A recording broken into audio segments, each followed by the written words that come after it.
Hello friends, तो class 8 का जो न्यू बुक था साइंस का क्यूरियोसिटी, उसका जो सेल वाला पार्ट था उसको ऑलरेडी हम लोग कंप्लीट कर चुके हैं। तो अब हम लोग कंप्लीट करेंगे जो सेकेंड वाला पार्ट है सेकेंड चैप्टर का, दैट इज माइक्रो ऑर्गेनिज्म। तो अब हम लोग माइक्रो ऑर्गेनिज्म से रिलेटेड बात करेंगे, क्योंकि इसमें दो चैप्टर्स को एक चैप्टर बना दिया गया है। पहले दो चैप्टर्स अलग अलग था, माइक्रो ऑर्गेनिज्म अलग था और सेल अलग था, लेकिन अब न्यू एनसीईआरटी में दोनों को मिक्स कर दिया गया है। तो चलिए स्टार्ट करते हैं और समझते हैं माइक्रो ऑर्गेनिज्म होता क्या है। अगर अभी तक आप चैनल से नहीं जुड़े हैं तो चैनल को सब्सक्राइब कर लीजिए और टेलीग्राम चैनल नीचे लिंक दे दिए हैं डिस्क्रिप्शन में, वहां से आप ज्वाइन हो जाइए, जहां से आप इस पीडीएफ को आसानी से डाउनलोड कर सकते हैं। तो हम लोग समझते हैं माइक्रो ऑर्गेनिज्म। तो ऑलरेडी हम आपको इसके बारे में इंट्रोडक्शन दे चुके हैं। माइक्रो ऑर्गेनिज्म जो होते हैं ऐसे ऑर्गेनिज्म होते हैं, इतने टेनी ऑर्गेनिज्म होते हैं जिसको हम लोग नेक्ड आई से नहीं देख सकते हैं। इसको देखने के लिए माइक्रोस्कोप का जरूरत पड़ता है। क्लियर है? अब जो भी माइक्रो ऑर्गेनिज्म है, बैक्टीरिया हो, फंगी हो, एल्गी हो, प्रोटोजोआ हो, वायरस हो, ये सबको हम लोग माइक्रोब्स भी बोलते हैं। तो माइक्रो ऑर्गेनिज्म बोलिए तब या माइक्रोब्स बोलिए तब सेम चीज है।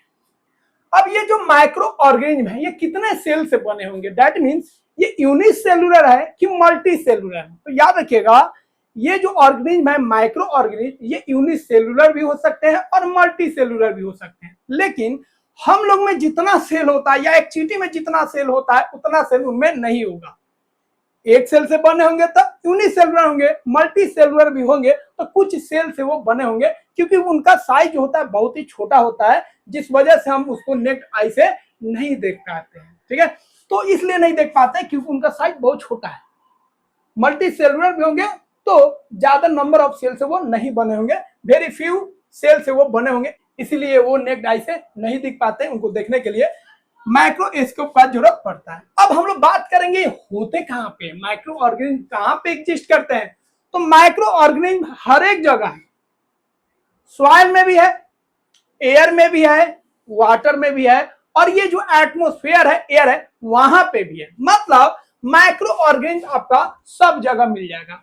कोई कोल्ड इलाका हो वहां पे भी एग्जिस्ट करेगा, हॉट इलाका हो वहां पे भी एग्जिस्ट करेगा, प्लेन इलाका हो वहां पे भी, ठीक है, प्लेटो हो, प्लेन हो, माउंटेन हो, हर एक रीजन में एग्जिस्ट करता है। एनवायरमेंट कैसा भी हो, कितना भी कोल्डेस्ट हो, कितना भी हॉट हो, वहां पे ये अपने आप को एग्जिस्ट कर लेता है। तो ये जो है वाटर में, सॉइल में, एयर में और इवन इनसाइड आवर बॉडी, हमारे बॉडी में जो गट होता है उसमें भी ये सब पाए जाते हैं। कौन? Micro organism like bacteria. दही में भी पाया जाता है, तो हमारे आसपास है। तो आपको बता दिए माइक्रो ऑर्गेनिज्म जो है यूनिसेलुलर भी हो सकता है, मतलब सिंगल सेल से बना हो सकता है, या मे भी मल्टी सेलुलर हो सकता है जो बहुत सारे सेल से बना होगा। तो याद रखिएगा, यूनिसेलुलर में याद रखिएगा जो बैक्टीरिया होता है और जो प्रोटोजोआ होता है, आपको पहले भी बताए थे, बैक्टीरिया और प्रोटोजोआ, यह जो होता है याद रखिएगा यह होता है यूनिसेलुलर। क्या होता है? यूनिसेलुलर। तो बैक्टीरिया का एग्जांपल नीचे बताएंगे, प्रोटोजोआ का बहुत सारे एग्जांपल हो गया, जैसे अमीबा हो गया, पारामेसियम हो गया, ये सब होता है आपका यूनिसेलुलर। इसके अलावा एक फंगी होता है जिसको हम लोग बोलते हैं ईस्ट। ईस्ट क्या होता है? फंगी होता है। यह भी क्या होता है? यूनिसेलुलर होता है, इसको याद रखिएगा। अब हम बात करेंगे मल्टी सेलुलर। तो फंगी और एल्गी जो है याद रखिएगा, बैक्टीरिया और प्रोटोजोआ तो यूनिसेलुलर हो गया, बट फंगी और एल्गी का बात करेंगे तो कुछ वो यूनिसेलुलर भी होते हैं और कुछ जो मल्टी सेलुलर भी होते हैं, मतलब दोनों तरह के पाए जाते हैं फंगी और एल्गी, मे बी यूनिसेलुलर और मे बी मल्टी सेलुलर। ठीक है, जैसे एल्गी का हम बात करेंगे, उसी तरह फंगी का पहले देख लेते हैं। फंगी में अगर हम बात करेंगे ईस्ट जो है यूनिसेलुलर है, वही और सब एग्जांपल लेंगे फंगी का, माउल्ड लेंगे, तो ये सब जो एग्जांपल है वो क्या है? मल्टी सेलुलर का है। उसी तरह एल्गी का बात करेंगे, ऊपर आपको बताए भी थे, डायटम जो होता है वो यूनिसेलुलर एल्गी होता है, जबकि स्पाइरोगिरा जो होता है वो आपका मल्टी सेलुलर एल्गी होता है।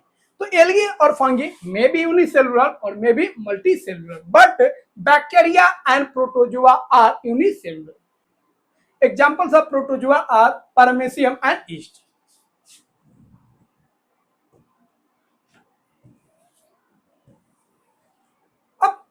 माइक्रो ऑर्गेनिज्म को हम लोग माइक्रोस्कोप से तो देख सकते हैं, बट माइक्रोस्कोप थोड़ा कॉस्टली होता है ना, तो उसको हर एक जगह हम लोग उसको हैंडल भी नहीं कर सकते हैं और अफोर्ड भी नहीं कर सकते हैं। तो उसके जगह पर एक होता है फोल्ड स्कोप। क्या होता है? Fold scope. फोल्ड स्कोप जो होता है इसका कॉस्ट जो होता है कम होता है, इसके हेल्प से भी आप माइक्रो ऑर्गेनिज्म को देख सकते हैं। माइक्रोस्कोप इतना तो क्लियर नहीं दिखाएगा, लेकिन लगभग आप देख सकते हैं, इससे भी आपका काम चल जाएगा। तो फोल्डोस्कोप याद रखिएगा, ये लो कॉस्ट वाला माइक्रोस्कोप होता है, ठीक है, जो पेपर से बना होता है।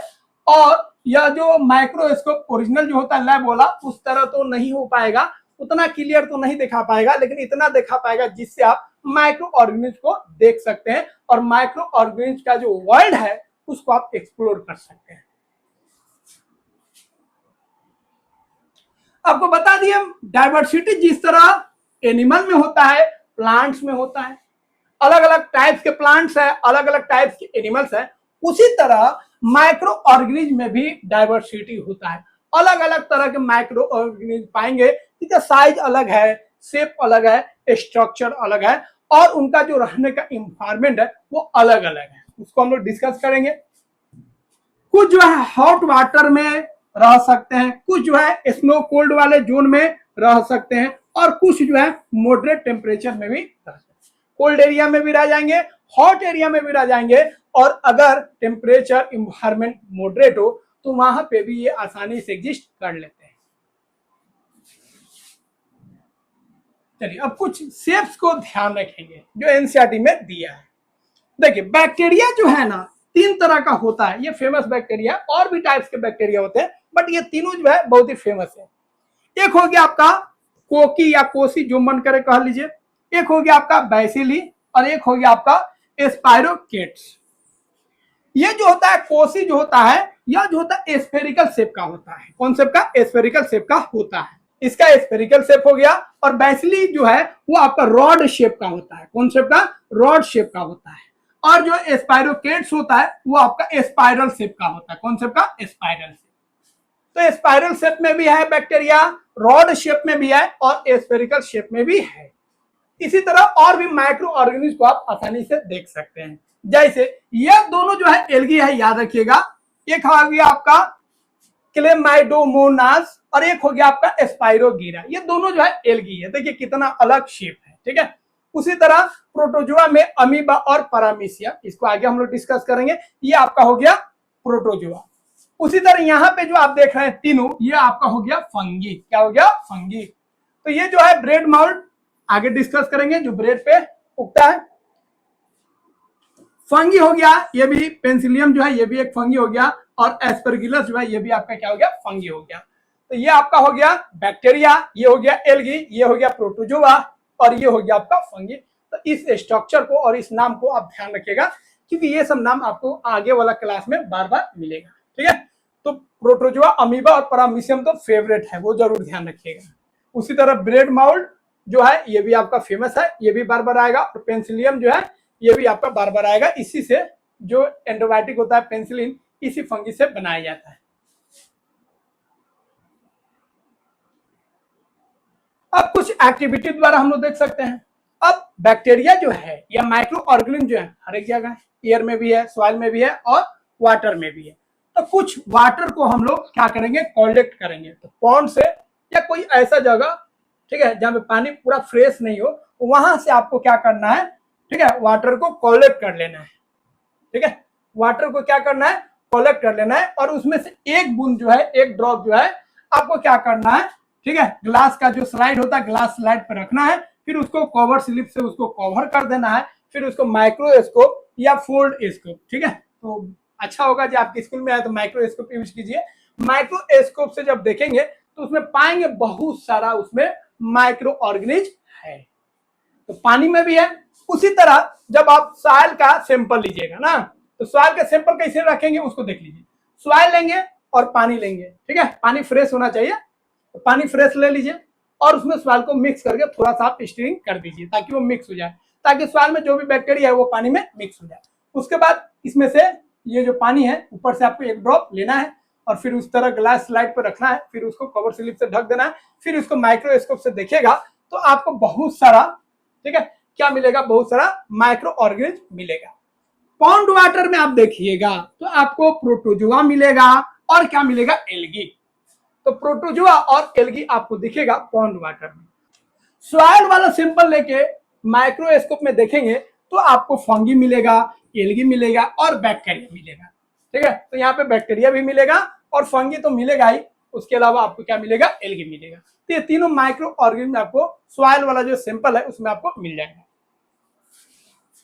अब कुछ खास हम लोग स्ट्रक्चर देखेंगे जो एनसीईआरटी में आपका दिया है, जो ऊपर आपको बता भी चुके हैं। अमीबा जो होता है, ठीक है, याद रखिएगा, पैरामीशियम और अमीबा जो है यह क्या है, एक तरह का प्रोटोजुआ है। तो प्रोटोजुआ का दो एग्जांपल फेमस है, याद रखिएगा। दोनों जो है सिंगल सेल है, दोनों क्या है, सिंगल सेल। अमीबा होता, पैरामीशियम होता, दोनों सिंगल सेल होता है, दोनों प्रोटोजुआ होता है, याद रखिएगा। अब आपको ध्यान रखना है, अमीबा का हम लोग बचपन से पढ़ते आ रहे हैं, अमीबा का जो शेप होता है वो फिक्स नहीं होता, इरेगुलर होता है। क्यों होता है, इसको ध्यान रखिएगा। देखिए अमीबा में, ठीक है, एक स्ट्रक्चर निकलता है, कहीं से भी वो स्ट्रक्चर ऐसे स्ट्रक्चर बना लेता है, ठीक है, जिसको हम लोग बोलते हैं सूडोपोडिया। सूडोपोडिया, उसके सहारे वो मूव करता है। तो अमीबा एक स्ट्रक्चर बना लेता है, ठीक है, लेग्स टाइप स्ट्रक्चर, जिसे चलता है और उसी से जब खाना उसको दिखता है, फूड दिखता है, तो उसको पकड़ भी लेता है। तो ये मूवमेंट में भी काम आ रहा है और फूड को पकड़ने में, उसको लेने में भी हेल्प करता है। उसको हम लोग बोलते हैं सूडोपोडिया, याद रखिएगा, क्या बोलेंगे, सूडोपोडिया। सूडोपोडिया जो है आपका, ठीक है, ये आर्टिफिशियल समझ लीजिए लेग्स हो गया उसका, जिससे सारे मूवमेंट भी कर रहा है और फूड को पकड़ भी रहा है, कहीं से भी निकल जाता है, यहां से निकल सकता है, यहां से निकल सकता है, यहां से निकल सकता है, फिर जब खाना वाना खा लेगा फिर अपने शेप में आ जाएगा। इसीलिए अमीबा का जो शेप होता है फिक्स नहीं होता है, ड्यू टू सूडोपोडिया, ठीक है, इसको ध्यान रखिएगा। तो सूडोपोडिया से दो काम करता है, एक मूवमेंट का और दूसरा काम करता है फूड कैच करने का, फूड को पकड़ने का, ठीक है। फिर ऐसे ऐसे चलेगा, ऐसे चलेगा, फिर फूड जैसे ही पकड़ाएगा उसको ऐसे बंद कर लेगा और वैक्यूल बना लेगा, फिर उसमें पूरा डाइजेस्ट करेगा, फिर उसका वेस्ट मटेरियल निकाल देगा, फिर अपना जो वैक्यूल बनाया था ऐसे क्लोज हो गए, फिर ओपन कर देगा, ठीक है। तो ऐसे ऐसे चलेगा, जैसे ही फूड दिखेगा ऐसे क्लोज हो जाएगा, ठीक है, डाइजेशन हो जाएगा, फिर एक्सक्रीशन हो जाएगा, फिर अपना खोल लेगा। उसी तरह प्रोटोजुआ जो है पैरामीशियम, तो पैरामीशियम में क्या होता है, इसमें जो है हेयर लाइक स्ट्रक्चर होता है, जिसको सीलिया बोलते हैं, क्या बोलते हैं, सीलिया। तो पैरामीशियम भी यूनिसेलुलर होता है और यह भी प्रोटोजुआ होता है, लेकिन इसका जो होता है, याद रखिएगा, इसका जो है यहाँ पे माउथ टाइप का होता है, ठीक है, माउथ टाइप का होता है, ठीक है। और जिसके सहारे ये हेयर लाइक स्ट्रक्चर है, जो इसको मूवमेंट में क्या करता है, हेल्प करता है, आगे बढ़ने में इसको क्या करता है, हेल्प करता है। तो यहाँ पे सूडोपोडिया के द्वारा फूड को कैच कर रहा था, लेकिन यहाँ पे इसको फूड को रखने के लिए स्पेशल इसका माउथ होता है, ठीक है, जिसको ग्रुप बोलते हैं।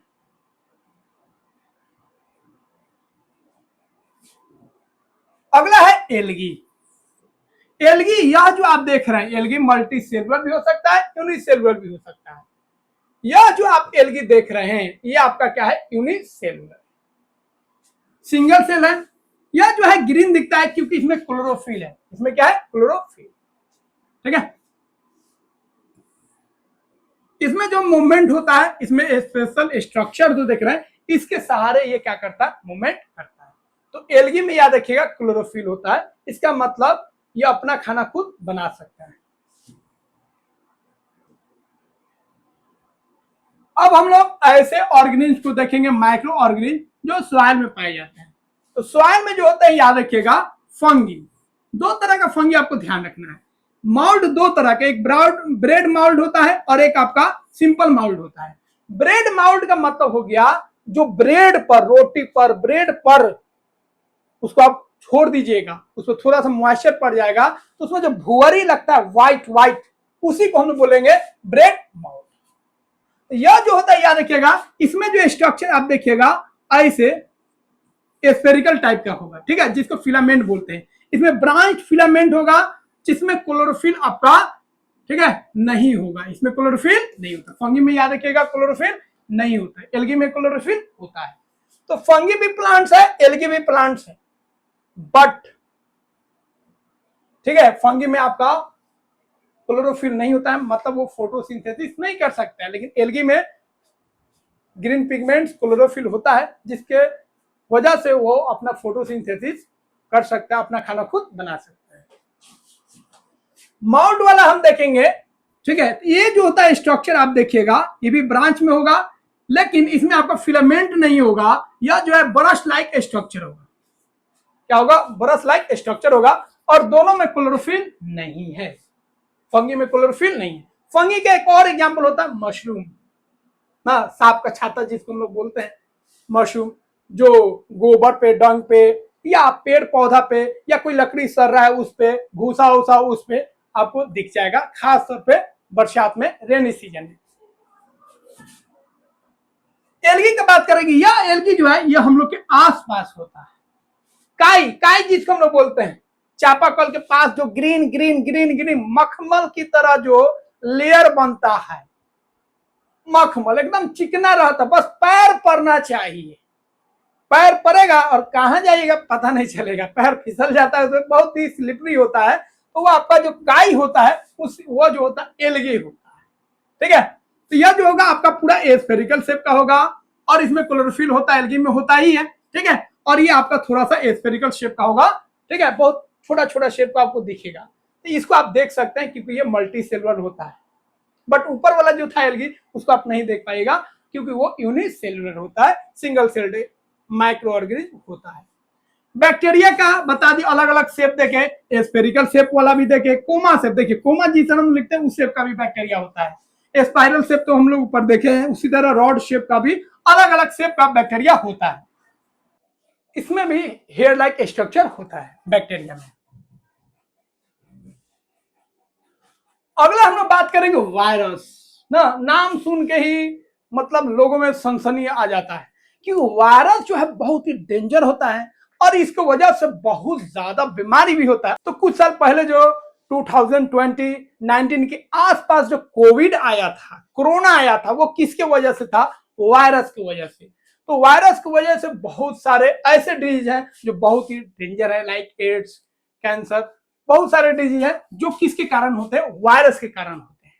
अब वायरस जो है बाकी ऑर्गेनिज्म आप जो देख रहे हैं उससे अलग है। सभी ऑर्गेनिज्म का जो बेस था, जो स्ट्रक्चर था, उसका जो फंक्शनल यूनिट था, स्ट्रक्चरल यूनिट था, दैट इज सेल। मतलब वो सेल से ही बना होगा। जो भी ऑर्गेनिज्म है वो किससे बना होगा? सेल से बना होगा। लेकिन यह जो होता है ये आपका ए सेलुलर होता है, मतलब ये सेल से नहीं बना होता है। तो यह एक ऐसा माइक्रोस्कोपिक है जो सेल से नहीं बना है, ये ए सेलुलर होता है।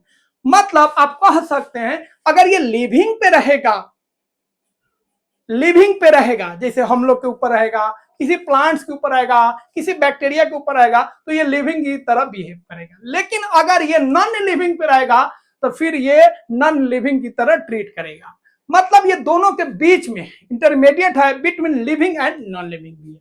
आधा लिविंग भी है और आधा नॉन लिविंग भी। जैसे इसको इन्वायरमेंट मिलेगा, लिविंग वाला अगर इन्वायरमेंट मिला, लिविंग पे चला जाएगा तो लाइव हो जाएगा, और नॉन लिविंग पे जाएगा तो वो आपका नॉन लिविंग की तरह बिहेव करेगा। तो इसको सरवाइव करने के लिए कोई ना कोई इसका सहारा होना चाहिए, कोई ना कोई ऐसा सेल होना चाहिए लिविंग जिसपे ये आश्रित हो सके, जिसपे ये डिपेंड कर सके। क्योंकि नॉन लिविंग पे रहेगा तो कोई काम नहीं कर पाएगा, अपना रिप्रोडक्शन आगे नहीं बढ़ा पाएगा ना, कोई न्यूट्रिएंट्स नहीं ले पाएगा। लेकिन जैसे ही लिविंग पे जाएगा, किसी हॉट सेल पे जाएगा, तो वो अपना काम स्टार्ट करेगा। तो जिस सेल पे वो रहेगा, जिससे उसको न्यूट्रिएशन मिलेगा, उस पे काम करेगा, उस सेल को हम लोग क्या बोलेंगे? Host cell. और वायरस जो है प्लांट्स को इन्फेक्ट कर सकता है, एनिमल को इन्फेक्ट कर सकता है, और इवन बैक्टीरिया को भी वह इन्फेक्ट कर सकता है। बहुत ही डेंजर होता है। और ध्यान रखिएगा यह इंटरमीडिएट होता है between living and non living. बहुत सारे वायरस से डिजीज भी होता है, ठीक है, ह्यूमंस में भी होता है, एनिमल्स में भी होता है, और प्लांट्स में भी होता है, जिसको हम लोग आगे डिस्कस करेंगे। तो यहाँ पे हम लोग सीख गए माइक्रो ऑर्गेनिज्म क्या होता है, कौन कौन सा माइक्रो ऑर्गेनिज्म है हम लोग डिस्कस कर लिए ना। एल्गी होता है, बैक्टीरिया होता है, फंगी होता है, प्रोटोजोआ होता है, और उस सबसे डिफरेंट होता है दैट इज वायरस। सबका शेप और साइज देख लिए, अलग अलग शेप में पाए जाएंगे। बैक्टीरिया का 3 शेप हम लोग देखे हैं। अब चलिए इस पे बेस्ड हम लोग मल्टीपल चॉइस क्वेश्चन को कर लेते हैं जो अभी हम लोग पढ़े हैं। पहला क्वेश्चन है विच of the following is a unicellular micro organism. इसमें से यूनिसेलुलर माइक्रो ऑर्गेनिज्म कौन है? कौन हो जाएगा? अमीबा। अमीबा, पैरामीशियम और ईस्ट याद रखिएगा, वेरी वेरी इंपोर्टेंट एग्जांपल्स। अगला क्वेश्चन है what is required to observe micro organism. Micro organism को देखने के लिए आपके पास क्या होना चाहिए? Telescope, binoculars, microscope, magnifying glass. तो क्या होना चाहिए? माइक्रोस्कोप। अगला क्वेश्चन है question number 3, which of the following micro organism is rod shape. Rod shape कौन है?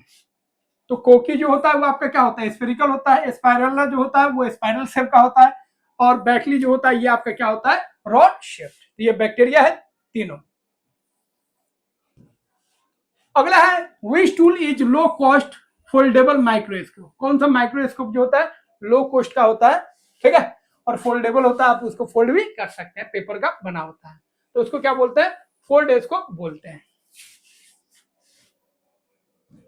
अगला है what is true about virus. Virus के बारे में कौन सा यहाँ पे ऑप्शन सही है? They are made up of many cell, they can live without a host, they are acellular and need a host to multiply, they can be seen with the naked eye. Naked eye से नहीं देख सकते हैं, ठीक है, singular cell होता है, ठीक है, बिना होस्ट के ये सर्वाइव नहीं कर पाएगा। तो यह जो होता है ए सेलुलर होता है, सेल से नहीं बना होता है, और इसके लाइफ के लिए, सर्वाइवल के लिए किसी न किसी होस्ट का होना जरूरी है, किसी न किसी लिविंग का होना जरूरी है।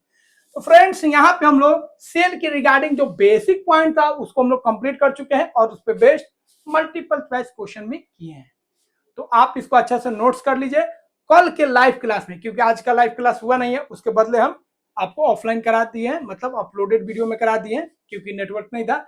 कल हम लोग इसके आगे वाला जो पार्ट है माइक्रो ऑर्गेनिज्म का उसको हम लोग कंप्लीट करेंगे, और कल आपका सेकेंड चैप्टर जो है वो आपका कंप्लीट हो जाएगा। तो अभी तक चैनल से नहीं जुड़े हैं तो जरूर जुड़िए, वीडियो को लाइक कीजिए और चैनल को सब्सक्राइब करने के साथ साथ अपने फ्रेंड सर्कल में शेयर कीजिए और भी दोस्तों को जोड़िए। मिलते हैं नेक्स्ट वीडियो में। Good bye, good night.